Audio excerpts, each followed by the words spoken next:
কত উত্তর আসছে? তোর কত আসছে? আমার 35। 35-এই তো উত্তর আছে। 35 উত্তর আছে? হ্যাঁ। তোদের হচ্ছে না? না রে। হবে কি করে? প্রথমে দেখতে হবে অঙ্কটা কি। অঙ্কটা হচ্ছে একটা আবেগ, এটা ভেতর থেকে আসতে হবে যে আমি অঙ্কটা পারবো। প্রথমে হচ্ছে আত্মবিশ্বাস, নিজের মধ্যে একটা বিলিভ আমার দ্বারা হবে।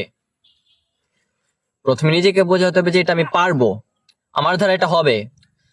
তারপর সেকেন্ডে দেখতে হবে অঙ্কটা কি, অঙ্কটাতে কি লেখা আছে, মানে অঙ্কটা চাইছে এটা কি সেটা আগে সেটা সেকেন্ডে দেখতে হবে। এই যে স্টেপ বাই স্টেপ প্রসেস, এটা বুঝতে পারলে আমরা অঙ্কটা পারবো।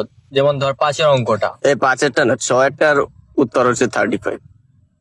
তাহলে 6-টার, তাহলে 5-এরটার কত? 422। হ্যাঁ ওটা কর, 422 মানে বের কর। আমি তোদেরকে বলি, এই যে আমি ইচ্ছা করে ভুলটা করলাম। আচ্ছা এটা বের করতো, বের কর।